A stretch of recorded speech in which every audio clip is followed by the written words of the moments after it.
Did you? See.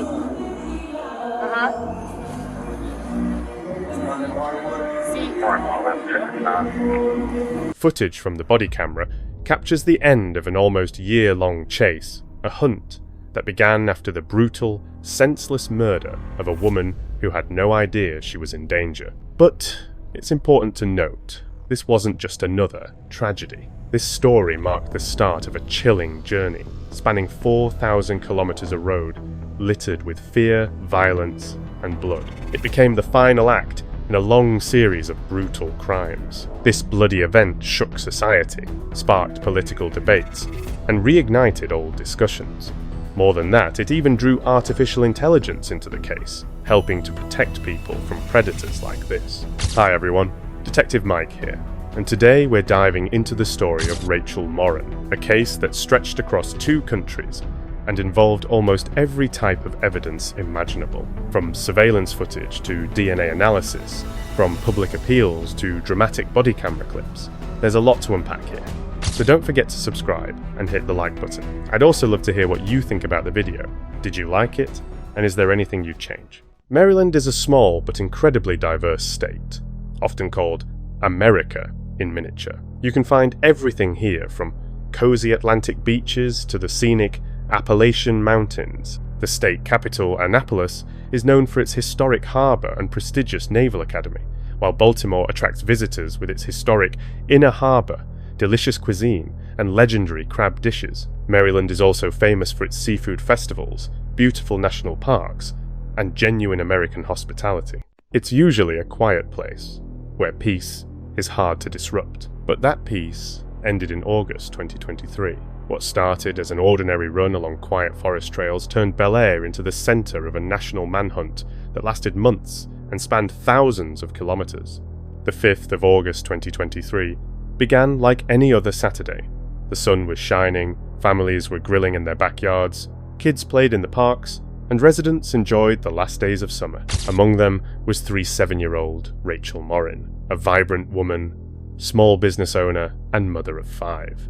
That evening, she told her boyfriend, Richard Tobin, she was going for a run on the scenic Ma and Pa Heritage Trail, a route popular with locals. Before that, she planned to stop at Target for groceries, leave them in the car, and start her run from the William Street entrance.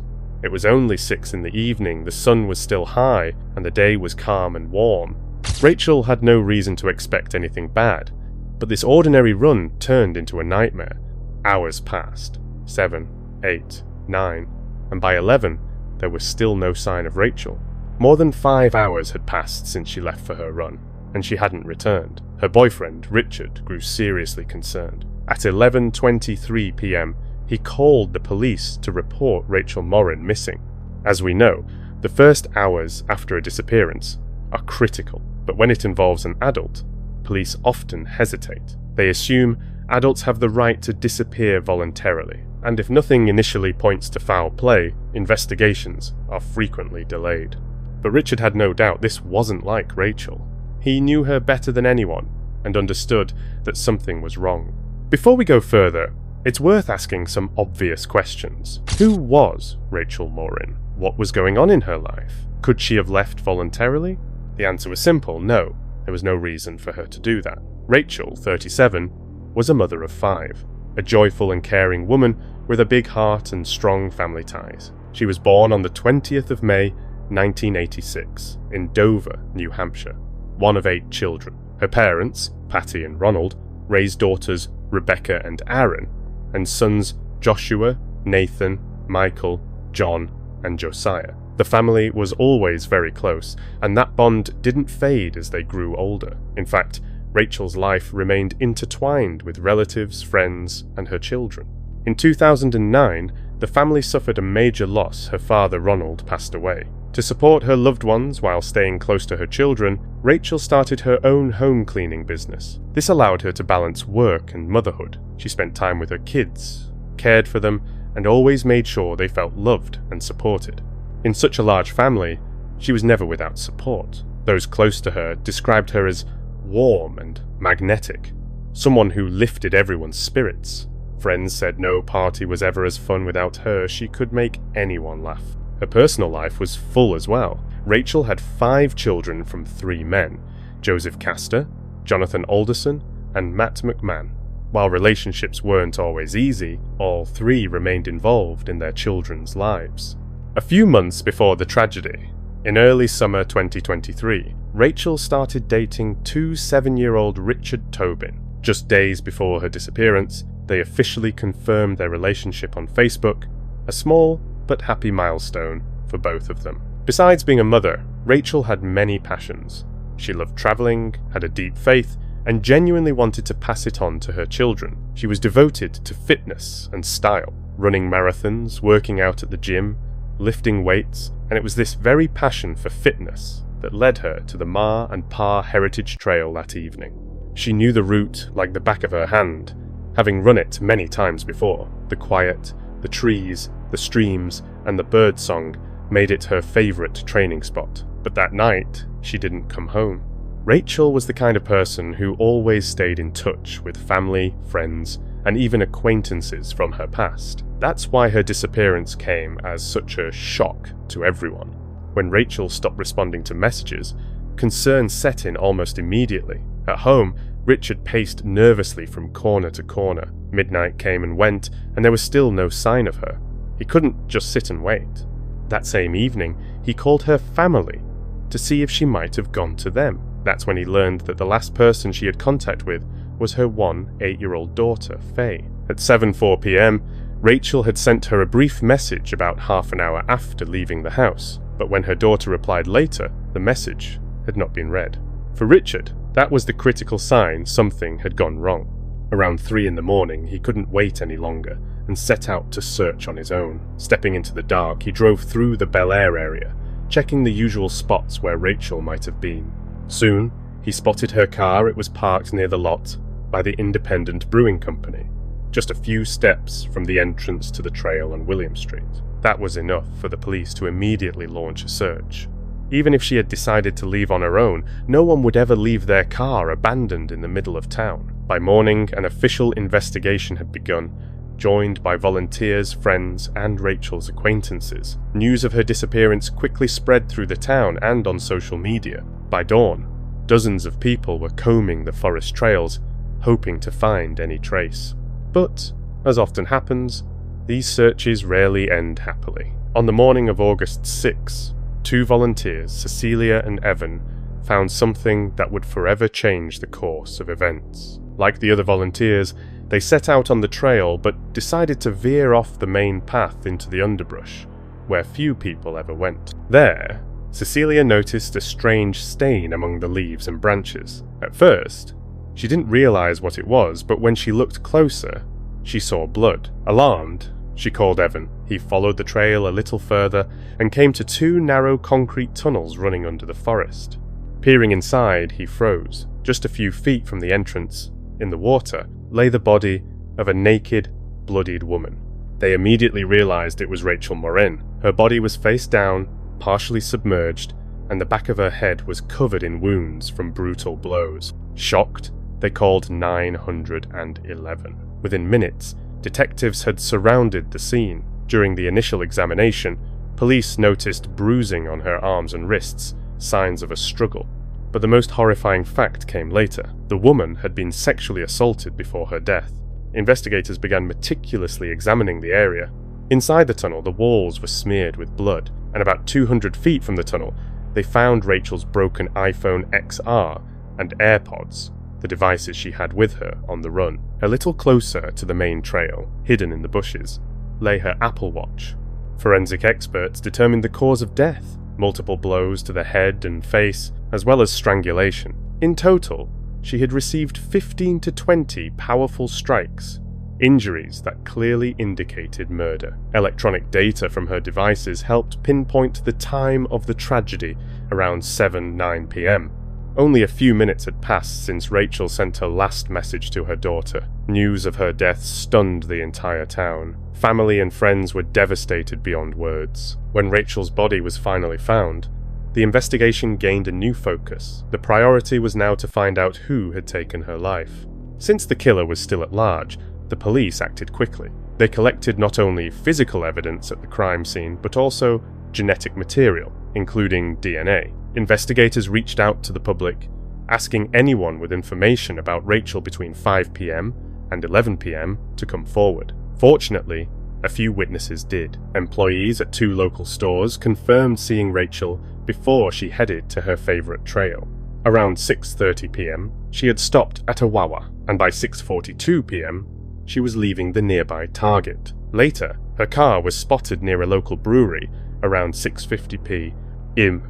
This was an important starting point for the investigation. Meanwhile, the community honored her memory. On the 27th of August 2023, a ceremony was held in her honor at the Greater Grace World Outreach Church, followed by a commemorative walk along the trail Rachel loved so much. Along the route, photos were displayed, celebrating the vibrant life of this woman. However, in the following days, despite the story getting widespread attention, the investigation hit a dead end. Only after some time did 2 local residents come forward with crucial testimony. On the very evening Rachel disappeared, Kyle and his girlfriend Olivia had been walking their dog along the same trail. They recalled that Rachel ran past them between 6 and 7 in the evening, smiling briefly. She was alone, had AirPods in her ears, and nothing seemed suspicious. The couple continued their walk, but when they returned around 8, they felt a sense of unease. Something wasn't right. A sudden crack of a branch caught their attention. Looking closer into the bushes, they saw a man hiding among the trees. He wore a grey hoodie and moved cautiously, as if trying not to be noticed. In his hands he carried a long object that looked like a shovel. Following this statement, the sheriff personally searched the forest near the tunnels and indeed came across a shovel that perfectly matched the witness's description. This discovery painted a chilling picture of Rachel's final moments. Meanwhile, DNA found at the crime scene was being checked against national databases. On August 17, investigators got a breakthrough. The DNA matched another case, a home invasion and assault in Los Angeles just 2 months prior. The identity of the attacker hadn't been established yet, but it was a lead.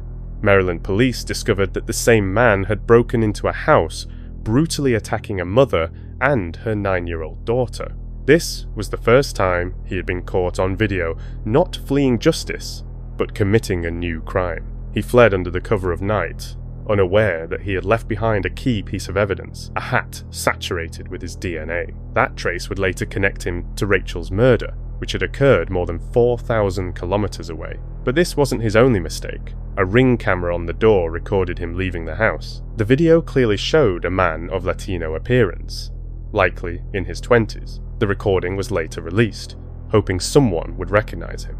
The FBI joined the investigation, focusing on matching the DNA to the man seen on surveillance. Working with experts from Othram, investigators used genomic sequencing technology to create a detailed genetic profile of the unknown suspect. They determined the DNA belonged to a young man, roughly 20 years old, likely of Central American origin. Unfortunately, no databases produced a match, leading investigators to believe the man may have entered the US illegally, without documentation or any official traces of his past. Despite the breakthrough, the case stalled. Days turned into weeks, weeks into months, with no new results. By November, Rachel's family decided to take action themselves, distributing over 10,000 flyers in the Los Angeles area. Yet even at the start of 2024, the case remained unsolved. It wasn't until 6 months later, in February, that progress resumed. Investigators released new information, a composite sketch of the suspect, and a reward for help in his capture. Initially $10,000, the reward was later doubled by a local law firm, and then a generous anonymous donor increased it to $30,000. Another $5,000 was added by popular podcast hosts Kendall Ray and Josh Thomas of Mile Higher. Even with this attention, results didn't come immediately. Weeks passed with the investigation at a standstill. The killer was still at large, without a name, a face, or a trace. Yet the Morin family, the community, and the police never stopped searching. Finally, in May 2024, the situation changed. After months of genetic analysis and collaboration across laboratories, the suspect's identity was confirmed. Victor Antonio Martinez Hernandez. He was the person authorities had been looking for. His past was violent and criminal, and his profile fully matched that of the attacker. The police now had a name, but the key question remained: where was he? His criminal history had started with the brutal home invasion in Los Angeles and ended with Rachel's murder. Investigators believed Victor felt untouchable after crossing the border illegally, no documents, no traces, and grew increasingly bold. That's when he broke into someone's home, raped a woman, and vanished into the night. After that, he embarked on a cross-country journey, ultimately encountering Rachel. Fortunately, even though Victor himself couldn't be found, he left traces in the U.S. It turned out that, after Rachel's murder, he continued living with his family in Maryland for several months, until December 2023. By early May 2024, he quietly left home and never returned. He left no explanation, no farewell, he just vanished. But fortunately, Victor left behind a few personal items. These were immediately handed over to the police for analysis, and the results were clear. The DNA found on his clothing matched exactly the DNA recovered, both at Rachel's murder scene and during the Los Angeles home invasion. But that wasn't all. It turned out that the same genetic material matched evidence in an unsolved murder case of a young woman in El Salvador. This confirmed the worst Rachel's murder was not his first. With all the evidence gathered, the police finally had enough to issue a federal arrest warrant for Victor Hernandez. This was set to become a nationwide manhunt, as he was a transient criminal, someone who never stayed in one place for long. Everything changed in June 2024, when the Harford County Sheriff's Office received a tip from Tulsa, Oklahoma. It turned out that the suspect had been spotted in the area. On June 14, using data from his mobile phone, FBI agents tracked him to a bar at the intersection of 21st Street and Garnett Road. At 11:28 p.m., police surrounded the establishment called Los Amigos, leaving Victor no chance to escape. The entire operation was captured on police cameras. Inside the bar, Victor sat calmly, a drink in hand, as if it were just another Friday night. Yet that night would mark his final moments of freedom.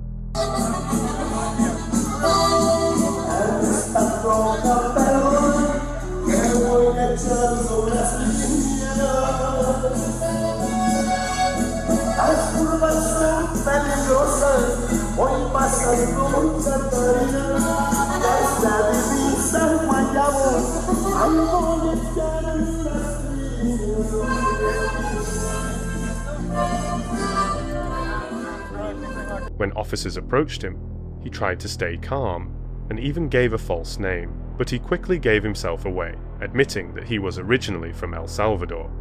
Alright. Any ID? No? ¿Cómo se llama? Juan Carlos. ¿Ah? Juan Carlos. Giancarlo. Ah. Nombre. Juan Carlos. Fecha de nacimiento.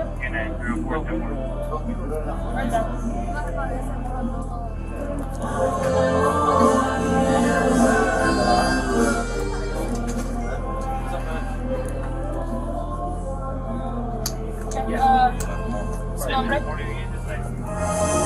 October. Smile. 20 back.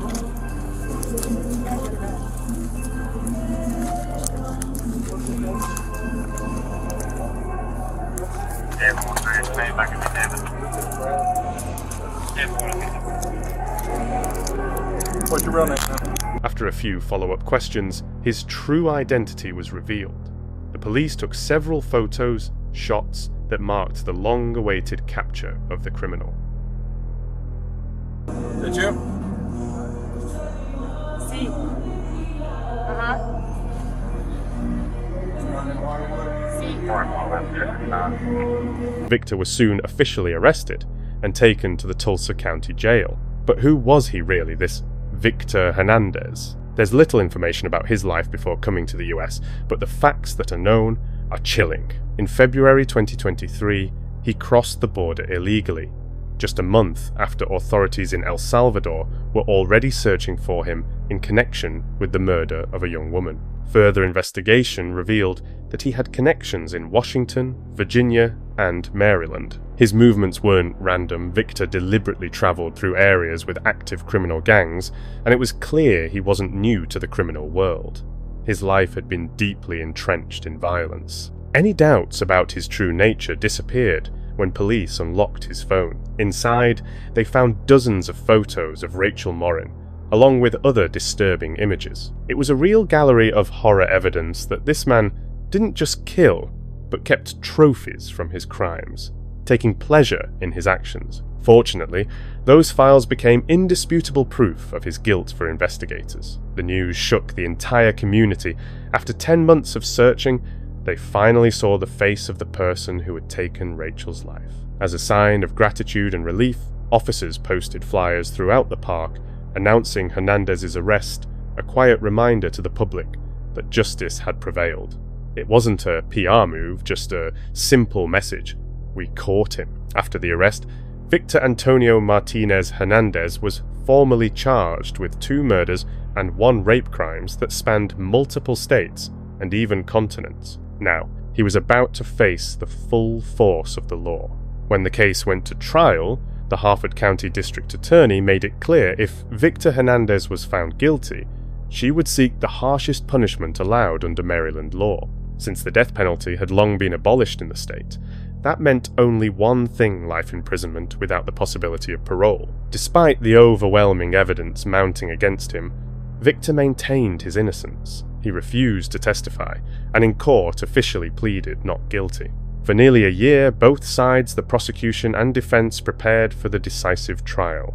Finally, on the 1st of April 2025, jury selection began. Hernandez was accused of the brutal murder of Rachel Morin, along with several other crimes connected to the prior attack and murder. On April 4, both sides delivered their opening statements, and from that moment, the courtroom was filled with emotional testimony. The prosecution presented a powerful body of evidence: crime scene photos, forensic results, and chilling details of what Rachel had endured. The atmosphere was tense. Rachel's family and friends sat just a few feet from her killer. On the 9th day of the trial, all eyes were on Victor. This was his chance to speak, explain his actions, object, or at least ask for forgiveness, but he didn't say a word. Victor exercised his right to remain silent. One could say that his silence spoke louder than any words. Watching the trial footage, it seemed even his attorneys understood that their battle was lost. The entire defense strategy rested on the testimony of a single expert, who questioned the methods used to extract data from Victor's phone. However, his testimony lasted only 10 minutes against 9 days of evidence from the prosecution. It was insignificant, and so the trial reached its conclusion. The jury went into deliberation and returned a verdict in just 46 minutes. It came as no surprise to anyone that Victor Antonio Martinez Hernandez was found guilty. Relief swept through the courtroom. For Rachel's family, it wasn't just the end of their suffering, it was justice. For the community, which had waited almost a year, the verdict brought relief and a sense of closure to a painful chapter. But Rachel's story brought more than grief, it brought change. After her death, the county began seriously addressing safety on walking trails. Quiet paths, like the one where her life was taken, had long been sites of tragedy, often making their way into crime reports. Thanks to new technologies, like artificial intelligence, the situation began to improve. In November 2023, the Martin Park Trail installed a system with over 100 high-quality cameras covering 26 key areas. And this wasn't just surveillance. The system can detect potential attacks, signs of medical emergencies, or even the appearance of weapons in view.